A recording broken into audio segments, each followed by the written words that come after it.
Pat O'Connor, Terry, Luthez. So, I mean, how much history can surround you at one moment? Yeah, the spotlight is on in that situation. As an announcer, what is the biggest, loudest reaction you could remember somebody getting? Geez, I really don't have any distinct memories of that at all. Okay, that's fair. Sorry. That's okay. Who got the most negative reaction or the most heat consistently, would you say? Well, that would depend upon the time periods. For instance, Roddy Piper, he was both heavily cheered at, in certain, at certain times, and then heavily booed. It just depended. I really didn't, I don't know. I was always caught up in the moment, but I don't have a perspective on that as I look back. Sure, because you're in the mindset you're doing your own thing and you want to perfect your craft and you kind of have blinders on at that point. Well, you have to remember that I've probably introduced over 10,000 wrestlers. so that whoever, is asking that question is asking me to really narrow down on something that's kind of impossible to do. You can't remember every one? Come on. No, I don't think. Who was your favorite person to travel with? I didn't have a favorite person to travel with. I had built into my contract with WCW that I traveled alone. Their rule at the time was they would only pay for a rental car if you had three wrestlers in the car.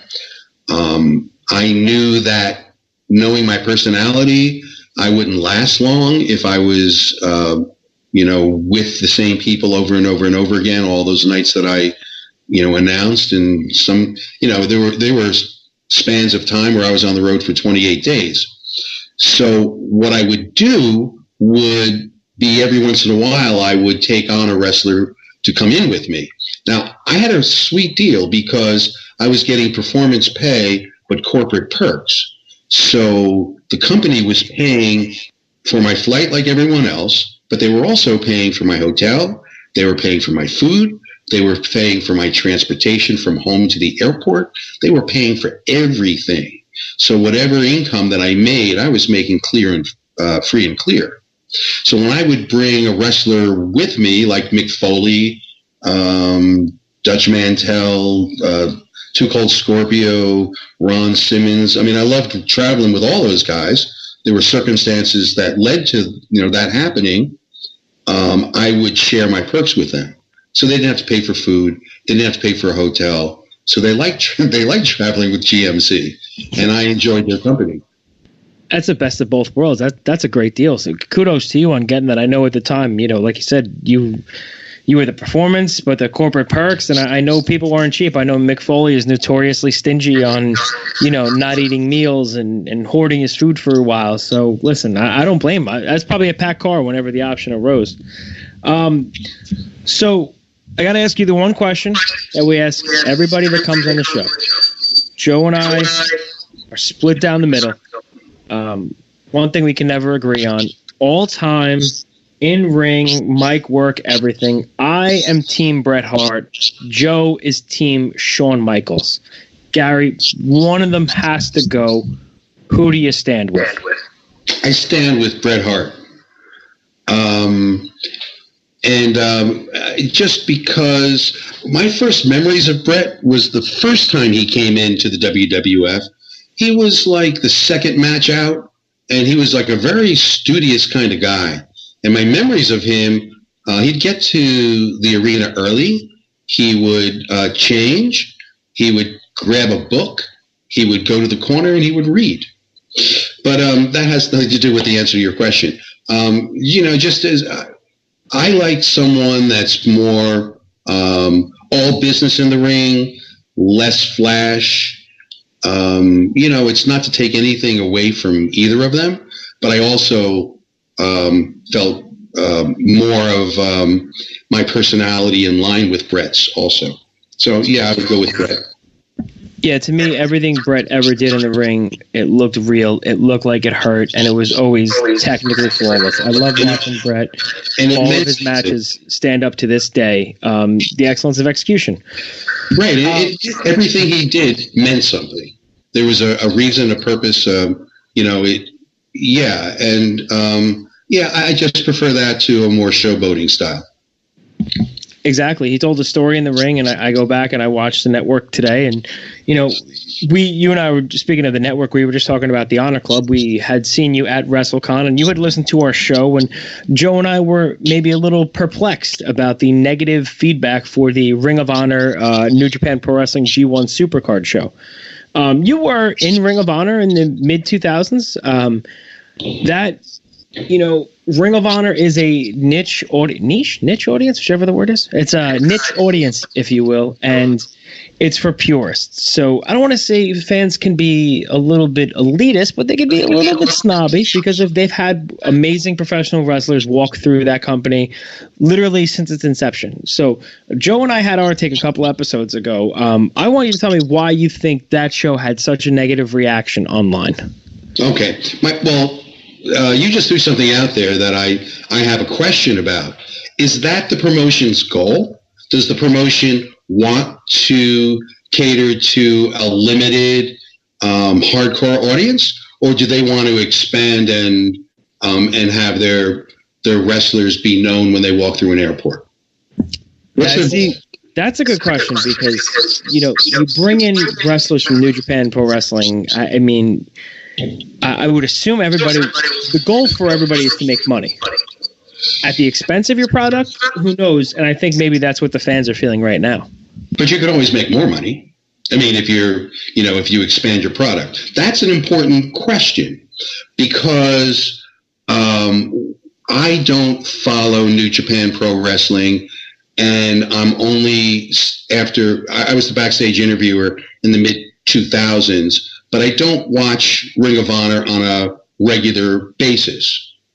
So when I watched the show on pay-per-view from home, I felt a little bit left out.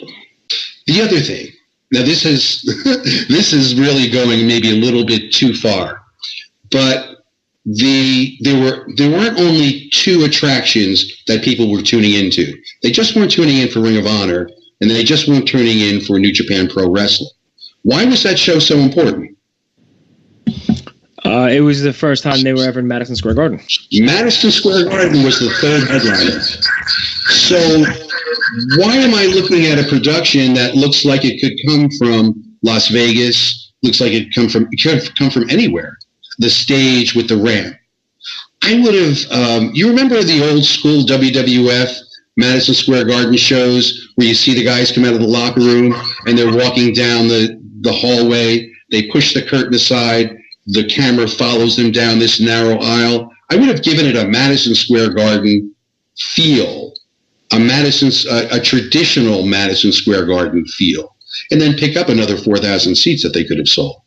So, they're saying, yeah, we're in Madison Square Garden, but it looked like any other place. Those are just some thoughts. Here's a really big one. You want a really big one? But it's not from that show. It was from the Ring of Honor pay-per-view prior to that, where the main event, Jay Lethal and Mac Tadman went to a 60-minute time limit draw. Sure. Now, it was a great match. It was terrific. I loved it. Everything that I'm saying is I'm not dumping on the talent or the wrestling or the action. The only way I would dump on that is I still think that a show should build and you shouldn't see anything spectacular in the first couple matches.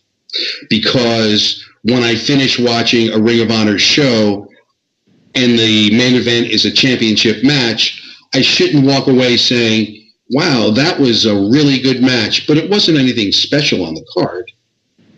But here's my problem. Here's my problem with that 60-minute time limit draw.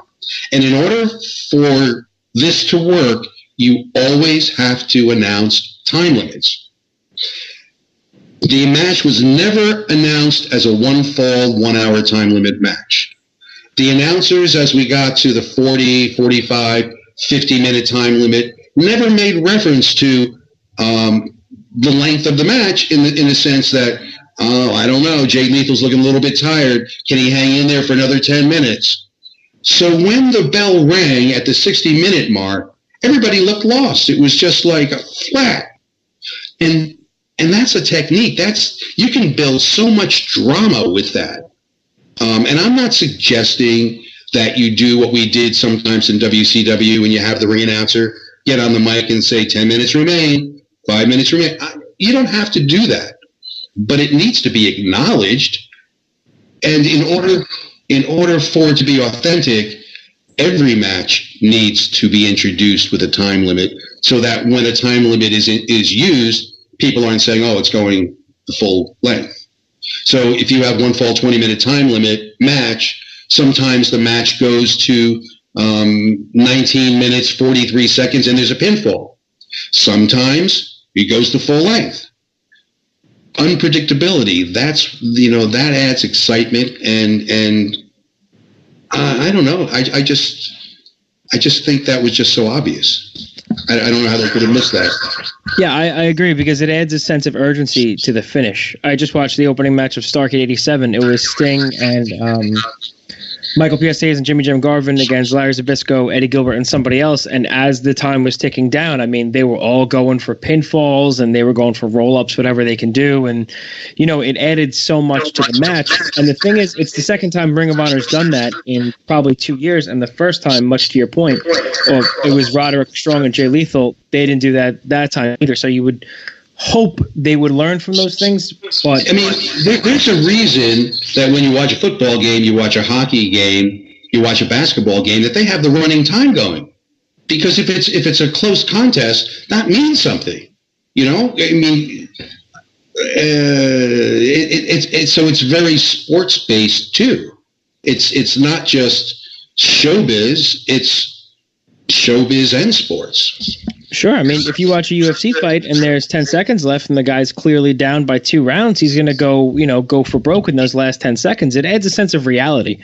And I think, much to your point, a lot of that is lacking in a lot of the wrestling organizations, not just Ring of Honor. But I like the idea of the details. Detail. These details are important, and there needs to be somebody who watches those things. I believe, and if you ever talk to J.J. Dillon, you can check me on this. He was the detail guy in the NWA, so that he knew what episode of the program ran. And so if somebody had gotten their arm injured that night in the arena at a live show, they had their arm bandaged up. You know what I'm saying? Like detail, because the people just saw it happen that morning on TV. At night, you don't expect the guy to spring back to health. That's been one of Joe and my biggest gripes with the WWE's product, is the lack of continuity. And believe it or not, listen, I don't know if you're looking for a job right now, Gary, but the WWE just posted on their official careers website, they're looking for somebody to help with continuity of the product. And you sound like the guy for the job. I'm just throwing it out there. You would think with the hundreds and hundreds of people that they have working for them, that they wouldn't have someone on board who has common sense. We're just talking about common sense and being logical. That's all we're. And I don't mean to dump on Ring of Honor either. I love Ring of Honor. There are guys that are, believe it or not, that like the Briscoe brothers and Jay Lethal and Colt Cabana. I know those guys, and I know them from when I worked there. They were there from the beginning, and I love them, and I love their work. I just want them to be the best they can be.